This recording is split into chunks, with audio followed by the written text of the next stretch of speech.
Lisa Unity is on its way. Jogdale eyes importing labour. Oxygen generating plant to arrive soon. And Guyana to become Dubai. A blessing or a curse.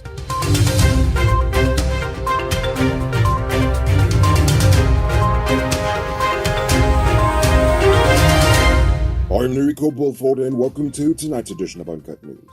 Happy Human Nabi to all our Muslim viewers out there. Did you enjoy your holiday? Give this video a like if you did. The Lisa Unity FPSO vessel is expected to arrive in Guyana before the end of the month. The ship will produce 220,000 barrels of oil per day and approximately 600 million barrels of oil over the 20-year lifespan of the Lisa Phase 2 project. Exxon is already preparing for the installation of the FPSO at the Lisa Phase 2 project and is expected to conclude on December 31st, 2021. Drill, baby, drill. Today, two companies signed a US $5 million investment deal for the construction of a concrete slab factory in Guyana, marking the first ever joint venture manufacturing deal between companies in Guyana and the United Arab Emirates. Global Infrastructure Solutions Guyana Inc. and the Emirati-owned Unidome Global DWC signed a memorandum of understanding stating that the two companies have agreed to partner to develop a 20,000 square foot manufacturing facility in Guyana. A location has yet to be announced. Watch out, Guyanese! Foreigners are coming for your jobs, eventually. Jagdeo said that Guyana would eventually have to import labor to construct major infrastructure projects. When he was in Ghana, he said that Guyana needs at least $40 billion in infrastructural investment in allied facilities, hotels, and real estate to support the growing oil industry. To avoid the overheating of the economy, he said the government would have to bring in labor from overseas. What is this nation's obsession with dragging people from their homes and bringing them to here for work? I mean, come on, that's how we all got here. Commercial banks have provided more than $22 billion in relief to corporate customers and households to cushion the pandemic's blow to the economy. According to the Bank of Guyana, Citizens Bank granted $12 billion in relief to sections of the economy, whilst GBTI granted $6 billion. Scotiabank granted $4.2 billion. Collectively, they account for $22.2 billion of total relief measures granted at the end of June 2021 by the banking sector as a whole. The services subsector continues to receive the largest portion of relief, making up 60.2% or $16.5 billion Guyana dollars. Households represented 3.1% or $846 million Guyana dollars of total relief granted. But you know who didn't offer any relief? Republic Bank. Just remember that next time you go to the ATM. Are you one of the chosen few that benefits from duty-free? Good for you. Check out these amazing vehicles that just arrived at Best Buy Auto Sales. This 2016 Toyota Harrier Grand Sport Edition, this 2014 Range Rover Evoque, and this 2016 Lexus RX 200T are all on sale. They are all fully loaded and come with all modern features. Call or WhatsApp 662-0844 for more info, or visit their showrooms at Lot 171 Peter Road Street, Queenstown, or Lot 2 Lamar Street, and tell them Rico sent you to get in on this sweet, sweet deal. Early this morning, an overheating generator caused the fire on the Sydney Marine Transport vessel while it was docked at the Gulf complex at Land of Canaan. The fire service responded quickly to the scene, thus containing the fire to the generator room of the ship, thus saving it from sinking. There were no reports of injuries. Out in Berbice, a 13-year-old boy was shot in the right foot on Monday morning following an argument with his neighbor over cows. Police say they are yet to apprehend the suspect, who is employed by a cattle farmer in quarantine Berbice. According to the police, the boy's father also rears animals, and his cows would reportedly damage the barbed wire fence and enter into the neighbor's property. However, on this occasion, when they went to retrieve the cows, the suspect confronted them with a shotgun. The father was left unharmed, but the boy is currently in the hospital. On Monday, the Hindu Swayamsevak Sangh and Siwa Guyana donated an oxygen-generating plant to the Rona View Hotel in Liliendal. The oxygen plant was sourced from India and will be flown into Guyana as soon as DHL can put it on a plane to get here. The plant will be functioning 24/7 and can supply up to 50 patients at any one time with oxygen. An engineer from India will also be training persons to operate the machine. Don't miss the grand 50% off sale and get a free 1-month Digicel Prime Bundle plan. Available at City Mall, Starbucks Square, Regent in Light Street, Marcy Turkine and Marcy Providence. Shop early, limited stocks available. It's now time for today's Run Report. Today, the nation recorded 94 new cases. There are now 877 persons dead, 23 in the ICU, 3,512 in home isolation. And the total number of confirmed cases around the nation now stands at 34,608. So please, people, wash your hands frequently. Avoid touching your nose and mouth and mask up before you leave the house. When you do leave home, try to avoid enclosed spaces and large crowds, and remember to give 6 feet of space between you and others. The bees have continued their killing spree. Yesterday afternoon, 66-year-old Hanif Mohammed was their 4th and latest victim.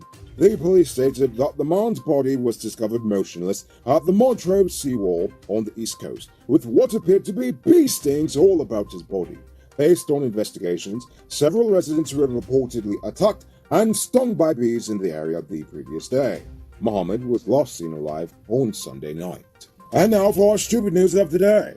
You know what I think is stupid? Just how badly people in Guyana want to become Dubai, even though we know nothing about Dubai. In fact, we don't want to be like Dubai, period. Dubai is an unlivable city devoid of any real culture. Anyone who has spent more than a month there will tell you that it is nothing more than an expensive, shiny tourist trap in the middle of the inhospitable desert. Worse yet, a small corrupt group of individuals runs the nation. They only extend contracts to family, friends, and foreigners, and rule by their own strict interpretation of the law, which they contradict whenever it suits their needs. Or the needs of the foreign investors that they, kowtow to. There is no independent media in the nation, so while you can see the man-made islands from space, you'll hear nothing about the fact that most of them are actually sinking into the sea. This also means the government spends billions on vanity projects and handouts for citizens because the projects impress the foreign investors and the handouts keep the population quiet. And again, you hear nothing about that because of no independent media. And speaking of the population, because Dubai was so small for centuries, the economic development attracted thousands of foreign workers. Sounds familiar? They needed so many workers that only 11% of the population are actually Emirati citizens. Instead of meeting an actual Emirati in Dubai, you are far more likely to meet either a high-paid foreign businessman or a poor Bangladeshi immigrant who was tricked into modern-day slavery to build the fancy attractions that everyone knows and loves Dubai for. This is only the tip of the iceberg of what is wrong with Dubai. I didn't even mention the fact that the Burj Khalifa has to have its poop carried away every morning by truck because the government didn't see the importance of upgrading the city's sewage system. Anyway, the irony of all of this is that if the leaders of this country do have their way, we will actually become exactly like Dubai. And given all the things wrong with that, I feel like wanting to be like them is pretty stupid.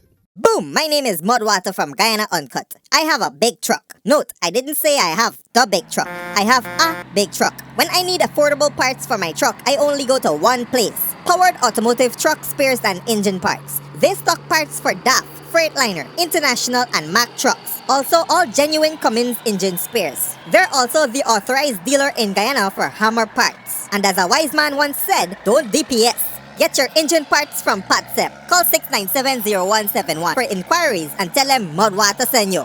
Boom out! Moving on to our Uncut News views poll question of the day. Every day we pose a question about current events in the nation, the region, the diaspora, and how you feel it relates to us. So you give your responses in the comments, and we'll read the best ones in the following episode. Yesterday's question was, do you think the UK will change its visa requirements for Guyanese? Crocodile Nut says, I would be surprised if England granted visa-free travel to the Guyanese. Yes, we're now an oil-producing country, but to the rest of the world, Guyana is still seen as a poor developing nation. it would be a positive thing to be granted visa-free travel to most countries, but I'm afraid we're not at the high table just yet. J.J. Iram says Britain should give Guyana visa-free travels to their country. It will allow for better economic activities for both countries. He also reminded of the fact that, we actually did have visa-free travel at some point before. Rob Jack says, free visa to visit the UK would encourage a lot of people to stay back, I guess. Well, I guess. Carl Slamois says, I think they shouldn't have changed it in the first place. After all, we were a former colony. Those Bizzles benefited a lot from Guyana. Exactly. They owe us something. I mean, come on, they won't even give us reparations. They might as well at least give us a free visa. And finally, Peter Hudless says, Guyana should require a visa for any country that requires Guyanese to have a visa to visit that country, and also charge them the same price for the visa. And if they like to give us a hard time, we should also give them a hard time. What makes them better than us? We need to stop letting other nations take advantage of us. I see, so you're saying give them a taste of their own medicine. Alright. So for tonight's question, seeing the change Guyana is about to undergo, should we change our immigration laws to be more like the UAE, where you can't become a citizen unless if you're born or descended from Guyanese? Think about that question and tell us in the comments below. If your response is good enough, we just might feature it in our next episode. Anyway, that's all the time we have for tonight, and check us out tomorrow for another. Until then, I'm Rico Bulford saying good night, folks. Hey, Uncut News viewers, thanks for watching. You can subscribe by clicking on this button over here, or click over there for more news. You can also drop a comment to let me know if you've made it to the end of the video. Goodbye for now.